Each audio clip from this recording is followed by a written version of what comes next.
Welcome to Talmudic Treasures. Today we're learning Yevamot page 79, which discusses the history behind a nation called the Givonim.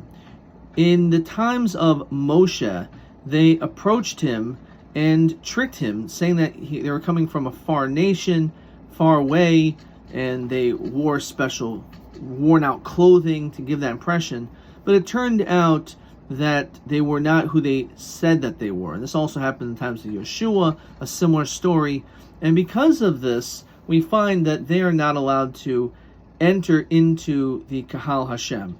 Instead, they were made into wood choppers and water carriers. And the question is exactly, why was that such a terrible thing? So in reality, what ended up happening, as a little bit of a historical backdrop, we know that the first king of Israel, Shaul, was very concerned about David taking over the throne, which eventually he did. And there was a city called Ir, the city filled with Kohanim, which actually had 85 of them, and Shaul punished them for taking care of David. And the bigger problem, based on the Talmud, is that behind the scenes, this group of people, these Kohanim, used to provide food and water for the Givonim. And once they were no longer in the picture, these Kohanim, there was no more food available, and those Givonim starved. And because of that, there was some desire, or strong desire, for retribution.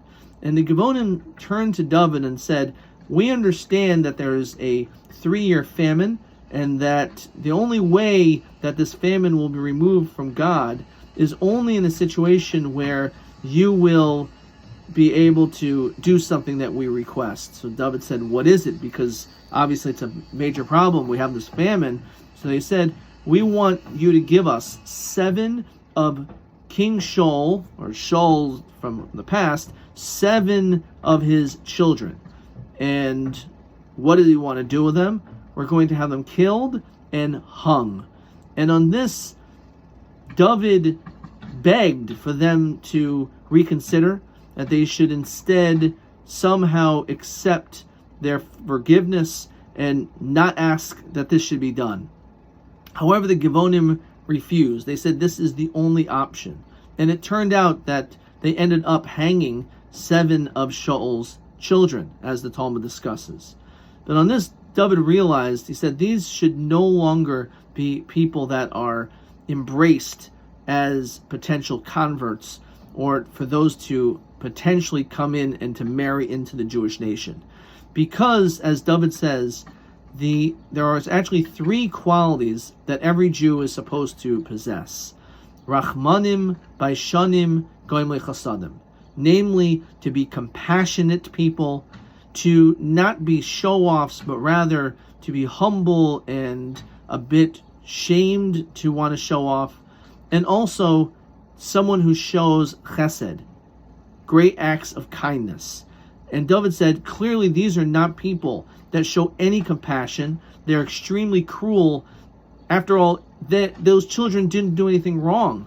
It was only Shaul that did the wrong thing. It wasn't David, it wasn't Shaul's children, but nonetheless they said, this is what we request. And therefore, David said, these cannot be people that we want to associate with. And therefore, this is an important lesson, that these are 3 important traits that we say represents what a Jew should be.